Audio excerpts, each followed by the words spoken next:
दोस्तों, आपका मेरे चैनल में स्वागत है।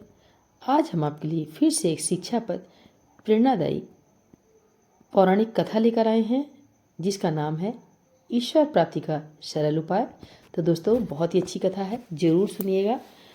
सरयू तट पर विराजमान स्वामी ओमानंद जी के समीप किसी गांव का रामलाल नामक एक व्यक्ति आया।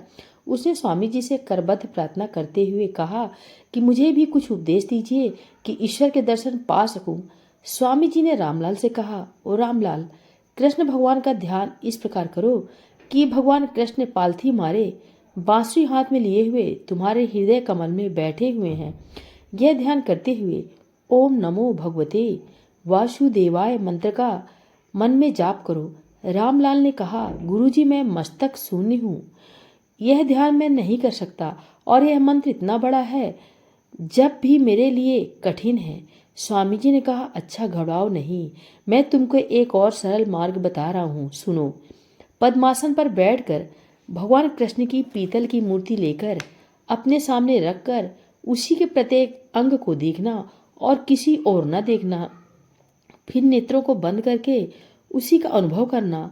रामलाल ने स्वामी जी के पैरों को पकड़कर कहा कि महाराज, मैं इस आसन पर इतनी देर बैठकर ध्यान नहीं कर सकता क्योंकि बैठने में बड़ा कष्ट होगा।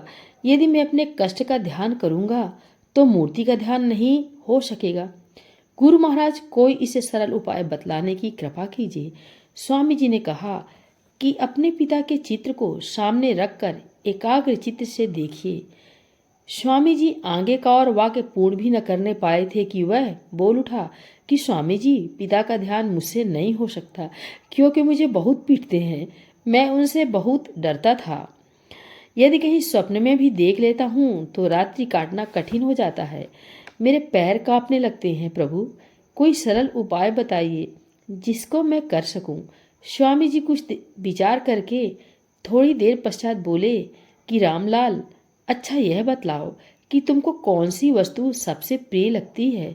वह बोला कि भैंस, क्योंकि उससे दूध, मक्खन तथा घी बहुत खाया है और यह मेरी आंखों के सामने नाचती रहती है। स्वामी ने कहा कि तुम उस कोठरी में जाओ और दरवाजा बंद करके बैठ जाओ और उसी भैंस का ध्यान करो और किसी अन्य बात को ना सोचना।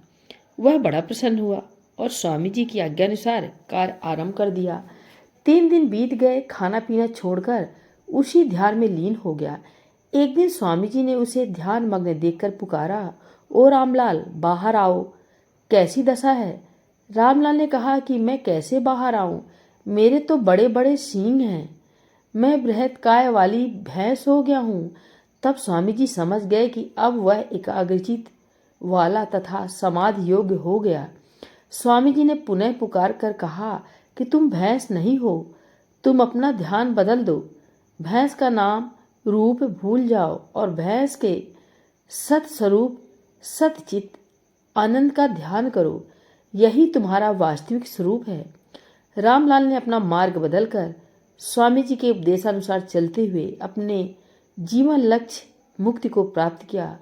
जो वस्तु प्रिय हो उसी का ध्यान करते हुए आगे बढ़ना चाहिए, ना कि मन को बलात् खींचकर किसी ध्यान में लगाना। इससे मन टिकता नहीं है। तो नमस्कार दोस्तों, कैसी लगी ये कहानी कमेंट द्वारा बताएं और प्लीज़ लाइक सब्सक्राइब करना मत भूलिए। नमस्कार मित्रों।